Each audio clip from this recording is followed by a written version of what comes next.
তেজপুৰ শোণিতপুৰ জিলাৰ এখন প্ৰধান নগৰ। ই গুৱাহাটীৰ পৰা 179 কিলোমিটাৰ পূবত ব্ৰহ্মপুত্ৰ নদীৰ উত্তৰ পাৰে অৱস্থিত। তেজপুৰৰ দ পৰ্বতীয় শৈলদাৰ, অগ্নিগড়, চিত্ৰলেখা উদ্যান, জ্যোতি ভাৰতী আদি ঐতিহাসিক স্মৃতিচিহ্নৰ কাৰণে বিখ্যাত। তেজপুৰ নামৰ উৎপত্তি।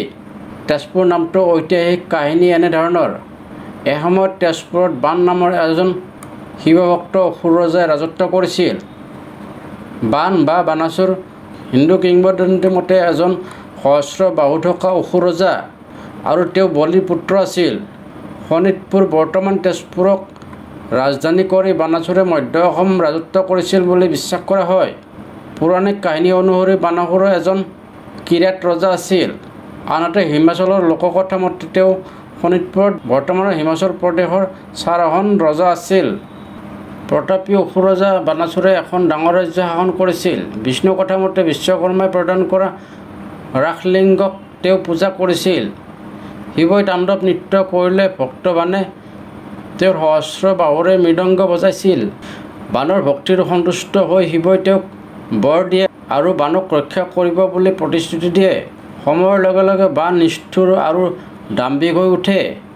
বান ৰজাৰ এজন জীয়ৰী আছিল। তেওঁৰ নাম হৈছে উষা। উষাৰ সৌন্দৰ্য আছিল জগত বিখ্যাত। সেয়ে তেওঁৰ সুৰক্ষাৰ কাৰণে দেউতাকে অগ্নিগড় নামে এটা অগ্নিৰ দ্বাৰা আবৃত দুৰ্ভেদ্য দুৰ্গৰ ভিতৰত কঠোৰ প্ৰহৰাৰ মাজত ৰাখিছিল। এদিন ৰাতি সপোনতে উষাই এজন সুদৰ্শন ৰাজকোঁৱৰক দেখা পায় আৰু তেওঁৰ প্ৰেমত পৰে। প্ৰিয় সখী চিত্ৰশিল্পী চিত্ৰলেখাই সখীৰ বিৰহ বেদনা দূৰ কৰিবলৈ তেওঁৰ বৰ্ণনাক্ৰমে ৰাজকোঁৱৰৰ চিত্ৰ আঁকিলে। অনুসন্ধান কৰি গম পোৱা গ'ল যে সেই কোঁৱৰজন বান ৰজাৰ শত্ৰু দ্বাৰকাৰ ৰজা ভগৱান শ্ৰীকৃষ্ণৰ নাতি আছিল। ভগৱান শ্ৰীকৃষ্ণৰ নাতি অনিৰুদ্ধ। চিত্ৰলেখাৰ জৰিয়তে দুয়োজনৰ মাজত প্ৰত্যক্ষভাৱে প্ৰেমৰ সম্পৰ্ক স্থাপিত হয় আৰু দুয়ো গন্ধৰ্ব প্ৰথাৰে বিবাহপাশতো আবদ্ধ হয়। এই কথা বান ৰজাই গম পাই বান ৰজাই অনিৰুদ্ধক বন্দী কৰি ৰাখিলে। নাতিয়েকক উদ্ধাৰ কৰিবলৈ আহি শ্ৰীকৃষ্ণই বানৰ লগত যুদ্ধত প্ৰবৃত্ত হয়। বান ৰজাক সহায় কৰিবলৈ তেওঁৰ ইষ্টদেৱ ভগৱান শিৱয়ো যুদ্ধত লিপ্ত হয়।